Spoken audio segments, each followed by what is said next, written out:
ନିଜ ପକେଟରେ 2ଟି ଲବଙ୍ଗ ରଖିଦିଅନ୍ତୁ। ଗ୍ୟାରେଣ୍ଟି ଦେଉଛି ସେ ନାରୀ ରାତି ଦିନ ମିଳନ ପାଇଁ ରୁମକୁ ଡାକିବ, ଯାହା ଚାହିଁବେ ତାହା କରିବ। ଯଦି ଆପଣ କେଉଁ ଝିଅ ବା ବିବାହିତା ନାରୀକୁ ମନେ ମନେ ଭଲ ପାଉଛନ୍ତି, ତାର ସୁନ୍ଦରତାକୁ ଦେଖି ତା ଆଡ଼କୁ ଆକର୍ଷିତ ହେଉଛନ୍ତି, କିନ୍ତୁ ଯେତେ ଚେଷ୍ଟା କଲେ ମଧ୍ୟ ତାକୁ ପଟେଇ ପାରୁନାହାନ୍ତି, ତାକୁ ନିଜର ମନ କଥା କହିବାକୁ ଡରୁଛନ୍ତି, ଆଉ ଆପଣ ଚାହୁଁଛନ୍ତି କି ସେ ଝିଅ ବା ବିବାହିତା ନାରୀ ନିଜେ ଆସି ଆପଣଙ୍କୁ ଭଲ ପାଉଛି ବୋଲି କହୁ, ତେବେ ଆଜିର ଏହି ଭିଡ଼ିଓଟି ଆପଣଙ୍କର ଇଚ୍ଛାକୁ ପୂରଣ କରିବ। କେବଳ ଆପଣଙ୍କୁ ନିଜ ପକେଟରେ 2ଟା ଲବଙ୍ଗ ରଖିବାର ଅଛି। ଗ୍ୟାରେଣ୍ଟି ଦେଉଛି ଯେଉଁ ଝିଅ ବା ନାରୀର ନାଁରେ ଆପଣ 2ଟା ଲବଙ୍ଗ ନିଜ ପକେଟରେ ରଖିବେ, ସିଏ ସେହି ସମୟଠାରୁ ଆପଣଙ୍କ ଆଡ଼କୁ ଆକର୍ଷିତ ହେବାକୁ ଲାଗିବ। ଆପଣଙ୍କର ସବୁ କଥା ମାନିବ। ଆପଣ ତାକୁ ଯାହା କହିବେ, ଯେମିତି କହିବେ ସିଏ କରିବ। ନମସ୍କାର ଫ୍ରେଣ୍ଡସ୍, ଓଡ଼ିଆ ଫଣ୍ଡା ଚ୍ୟାନେଲକୁ ଆପଣମାନଙ୍କୁ ସ୍ୱାଗତ। ଆଜିର ଏହି ଭିଡ଼ିଓଟିରେ ମୁଁ ଆପଣଙ୍କୁ ଶିଖେଇବି ଆପଣ କିପରି ବିନା କୌଣସି ପରିଶ୍ରମ କରି, ବିନା କୌଣସି ପଇସା ଖର୍ଚ୍ଚ କରି ସୁନ୍ଦରୀରୁ ସୁନ୍ଦରୀ ଝିଅକୁ ପଟେଇ ପାରିବେ, ସୁନ୍ଦରୀ ପଡ଼ିଶା ଘର ଭାଉଜକୁ ପଟେଇ ପାରିବେ, ତାଠାରୁ ନିଜର ମନ ମୁତାବକ କାମ ହାସଲ କରିପାରିବେ। କେବଳ ଆପଣଙ୍କୁ ନିଜ ପକେଟରେ 2ଟା ଲବଙ୍ଗ ରଖିବାର ଅଛି। ଆପଣ ଭାବୁଛନ୍ତି କି 2ଟା ଲବଙ୍ଗରେ ଆପଣ କିପରି ବଶୀକରଣ କରିପାରିବେ? ଆଜ୍ଞା ହଁ, ଇଏ ସତ।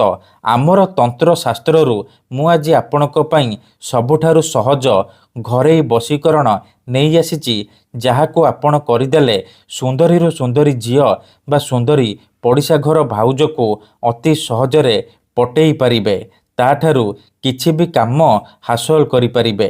ଯଦି କେଉଁ ଝିଅ ଆପଣଙ୍କୁ ଧୋକା ଦେଇଛି, ଛାଡ଼ି ପଳେଇଛି, ଆପଣଙ୍କର ନମ୍ବର ବ୍ଲକ୍ କରିଦେଇଛି, ଅନ୍ୟ କାହା ସହିତ କଥା ହେଉଛି, ଅନ୍ୟ କାହାକୁ ଭଲ ପାଉଛି, ତେବେ ମୋ କଥା ମାନି ନିଜ ପକେଟରେ 2ଟା ଲବଙ୍ଗ ରଖିଦିଅନ୍ତୁ।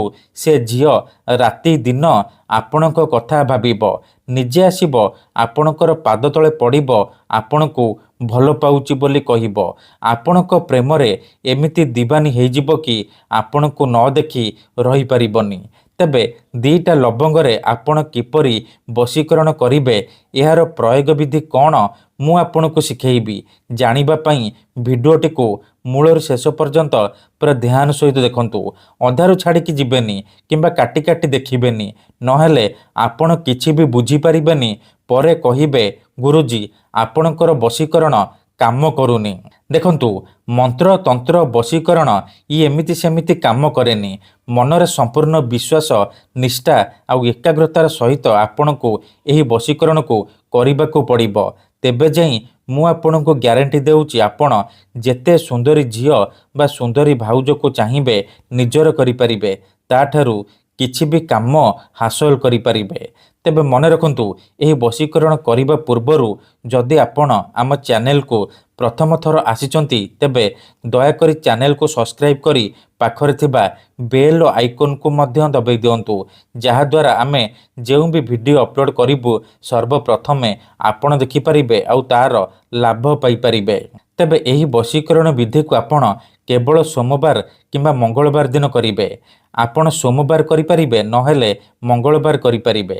ବଶୀକରଣ କରିବା ପାଇଁ ଆପଣଙ୍କୁ କିଛି ବି ଦରକାର ନାହିଁ, କେବଳ 2ଟା ଲବଙ୍ଗ ଆଣିବେ। ତାପରେ କୌଣସି ଏକ ଜାଗାରେ ଚୁପଚାପ ବସି ପଡ଼ିବେ, ଯେଉଁଠାରେ ଆପଣଙ୍କୁ କେହି ଦେଖିବେନି କିମ୍ବା ଡାକିବେନି। ତାପରେ ଗୋଟିଏ ଲବଙ୍ଗ ଆପଣ ଏହିପରି ଧରିବେ ଆଉ ଗୋଟିଏ ଥର ସେ ଝିଅର ନାମ କହିକି ଲବଙ୍ଗରେ ଫୁଙ୍କିଦେବେ। ତାପରେ ଆଉ ଗୋଟିଏ ଲବଙ୍ଗ ଧରିବେ, ନିଜର ନାମ ଗୋଟିଏ ଥର କହିକି ଲବଙ୍ଗରେ ଫୁଙ୍କିଦେବେ। ଏତିକି କରିସାରିବା ପରେ ଏ 2ଟା ଲବଙ୍ଗକୁ ଏକାଠି କରି କଳା ସୂତାରେ ବାନ୍ଧିଦେବେ। ଆପଣଙ୍କ ଘରେ ଯେଉଁ ସିଲେଇ ସୂତା ଥିବ, କଳା ରଙ୍ଗର ସିଲେଇ ସୂତାରେ ଆପଣ 2ଟା ଲବଙ୍ଗକୁ ଏକାଠି ବାନ୍ଧିଦେବେ। ବାନ୍ଧି ସାରିବା ପରେ ସେ ଲବଙ୍ଗକୁ ନିଜ ପକେଟରେ କିମ୍ବା ମନି ପର୍ସରେ ରଖିବେ, ଆଉ ସେଇ ଝିଅ ବା ନାରୀକୁ ମନେ ମନେ ଭାବିକି ଆପଣ ଏହି ମନ୍ତ୍ରକୁ 7 ଥର ପଢ଼ିବେ। ମୋହେ ମୋହେ ମନ୍ତର ଫୁକ୍, ଆମୁକ ହୋ ବସ୍ମେ ମେରେ, ନଜର ସେ ଯାଏ ନା ଚୁକ୍। ଆମୁକ ଜାଗାରେ ଆପଣ ସେଇ ଝିଅ ବା ନାରୀର ନାମ କହିବେ, ଯାହାକୁ ଆପଣ ପଟେଇବାକୁ ଚାହୁଁଛନ୍ତି ମନ୍ତ୍ରକୁ 7 ଥର ପଢ଼ିବେ। 7 ଥର ମନ୍ତ୍ର ପଢ଼ି ସାରିବା ପରେ ଆପଣ ନିଜ କାମରେ ଲାଗିଯିବେ। ଗ୍ୟାରେଣ୍ଟି ଦେଉଛି ଯେମିତି ଆପଣ ଏହି ବଶୀକରଣ କରିବେ ସେପଟେ ପ୍ରଭାବ ପଡ଼ିବା ଆରମ୍ଭ ହୋଇଯିବ। ସେ ଝିଅ ହେଉ ବା ବିବାହିତା ନାରୀ ଆପଣଙ୍କ ଆଡ଼କୁ ଆକର୍ଷିତ ହେବାକୁ ଲାଗିବ। ଧନ୍ୟବାଦ।